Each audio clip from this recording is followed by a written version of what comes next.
In this video, we will learn how to create a custom FFmpeg profile. First, click the FFmpeg Profiles button on the left side. Then click the Add Profiles button. You can give your profile any name you like. The first option is Thread Count.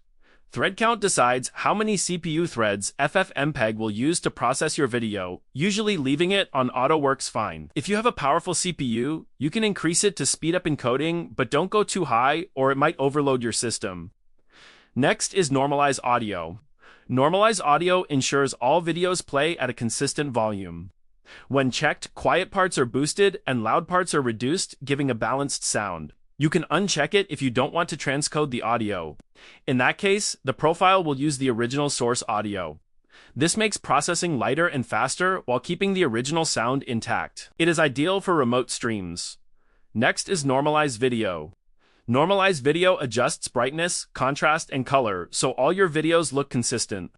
This helps your channel feel smooth and professional without sudden jumps between clips. For example, if one clip is dark and the next is bright, normalization balances them so playback feels seamless. If you don't select it, videos keep their original levels. CPU usage will be lower since no extra processing is done, but video quality may vary, and the watermark won't appear properly because the video isn't being transcoded. Next is Preferred Resolution. Preferred Resolution lets you choose the output video size for your channel. For example, 640 by 480 is standard SD, 720 by 480 is also SD, 1280 by 720 is HD, 1920 by 1080 is full HD, and 3840 by 2160 is 4K. Lower resolutions use less CPU and bandwidth, making them easier for low-power systems or remote streams. Higher resolutions look sharper and better on big screens, but use more processing power. Pick the resolution that fits your content and your viewers' devices. For testing, I will choose Full HD. Next is Scaling Behavior. Scaling behavior decides how your video fits the player or screen. Scale and pad will resize the video to fit while keeping the original aspect ratio and adding black bars if needed. Stretch will force the video to fill the frame, but it can look distorted if the aspect ratio changes. Crop will zoom in and cut off the edges to fit the frame exactly, which keeps it full screen. But you might lose some content at the edges. Scale and pad usually works best if your videos have different resolutions. Next is Pad Mode.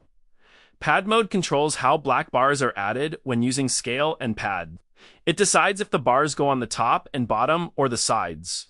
Right now, this option is disabled, so you can't change it, and the default padding behavior will be used automatically. Next is Format. Format decides the video codec used for your channel. H.264 is the most common and compatible for most devices. HEVC, also called H.265, gives better compression and quality but needs more CPU and may not play on older devices. MPEG-2 is older and mainly for legacy support. AV1 is a new codec with high compression and quality, but slower and not supported on all clients yet. For most IPTV or remote streams, H.264 is the safe choice. Next is Profile. Profile sets the compression and quality level for H.264 video. Main is standard, giving good compatibility and balanced quality.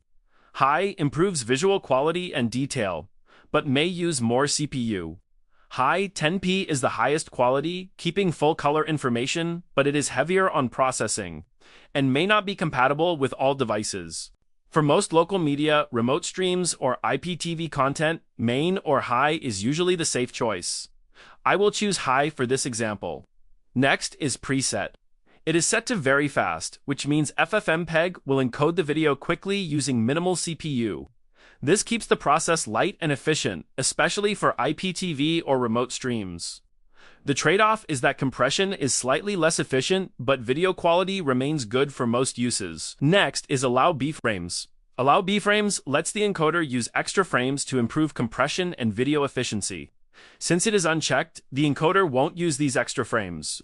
This makes processing simpler and lighter on the CPU, but the video file may be slightly larger or less efficiently compressed. For normal IPTV or remote streams, leaving it unchecked is fine and keeps transcoding fast. Next is Bit Depth. Bit depth sets how many colors each pixel can have. 8-bit is standard, giving good quality and compatibility for most devices. 10-bit gives more color precision and smoother gradients, which is better for high-quality content, but uses more CPU and may not be supported on all clients. For normal IPTV remote streams or media, 8-bit is usually the safe choice. Next is bitrate. Bitrate controls how much data is used per second to encode your video. Higher bitrate improves quality but uses more CPU and bandwidth. Lower bitrate reduces CPU and bandwidth usage, but video quality drops so low, bitrate impacts quality, and high bitrate impacts CPU. For example, a 720p stream might use 2000 to 4000 kilobit per second, 1080p around 5000 to 8000 kilobit per second, 144p 10,000 to 15,000 kilobit per second, and 4K can go 20,000 kilobit per second or higher, depending on quality. Next is buffer size. Buffer size is usually set to about twice your stream's bitrate. So, if your 720p stream is 3,000 kilobit per second, set the buffer to 6,000 kilobit per second. For 108op at 7,000 kilobit per second, use 14,000 kilobit per second, and so on. This gives enough data to handle network spikes and keep playback smooth without interruptions. Next is hardware acceleration. Hardware acceleration lets FFMPEG use your GPU or specialized hardware to speed up video encoding instead of relying only on the CPU.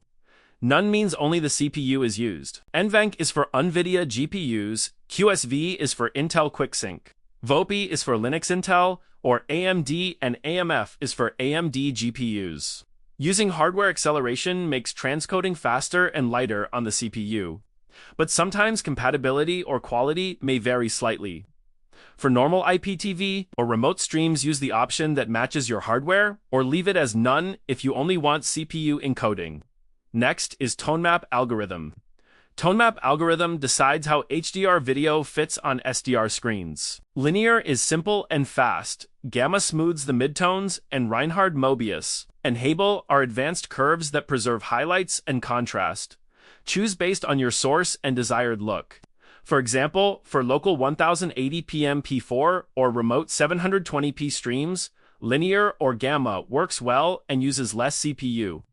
For 4K HDR cinematic clips, Hebel or Reinhard gives the best visual quality. Next is normalized frame rate. It ensures all videos play at a consistent frame rate. Since it's unchecked, the original frame rate of each video will be used. This makes processing lighter on the CPU, but different clips may have varying motion smoothness. For IPTV or remote streams where performance is important, leaving it unchecked is usually fine. Next is normalized colors.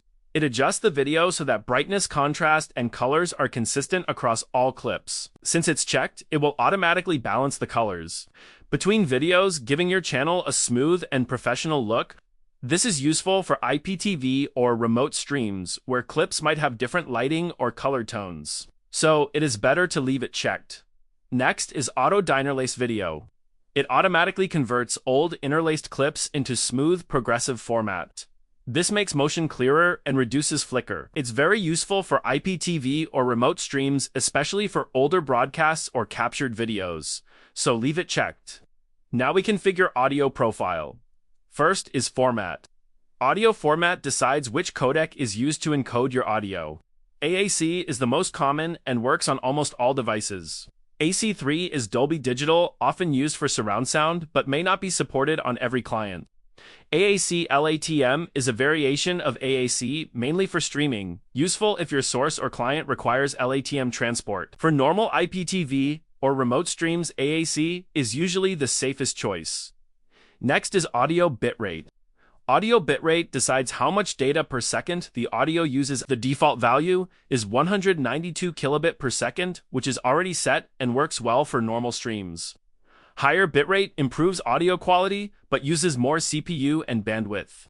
Lower bitrate uses less CPU and bandwidth, but the audio may sound slightly compressed.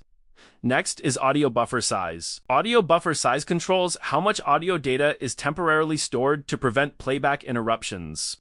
The default is 384 kilobit per second, which works well for most streams, because it's roughly double the standard 192 kilobit per second audio bitrate. This extra margin helps smooth out minor network fluctuations and keeps playback stable.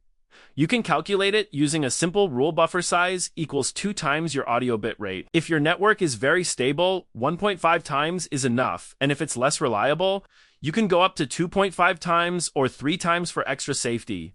A smaller buffer starts faster but may cause pauses, while a larger buffer is safer but adds slight delay at the start. Next is Channels option.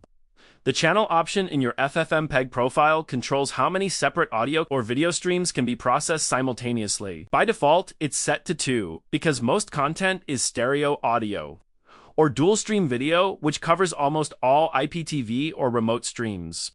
This ensures both left and right audio channels are preserved, giving proper stereo sound. For simple mono content, 1 would be enough, and for more advanced setups with multi-channel surround sound, you could increase it, but 2 is optimal for typical streams. Next is sample rate. Sample rate controls how many audio samples are captured per second. 48 kHz is the standard for video and IPTV streams because it matches most professional video content and broadcast standards. It ensures clear, high-quality audio that syncs well with video. Lower rates, like 44.1 kHz, are fine for music or audio-only content, but 48 kHz is preferred for video and streaming. Next is normalized loudness. It controls how the audio volume is balanced across all videos. By default, it's off, which means the original audio levels are kept quiet. Parts stay quiet, loud parts stay loud. The loud norm option uses a special algorithm to automatically adjust loudness to a consistent level. This is useful if your channel has multiple clips with varying volume, so viewers don't have to constantly adjust the volume.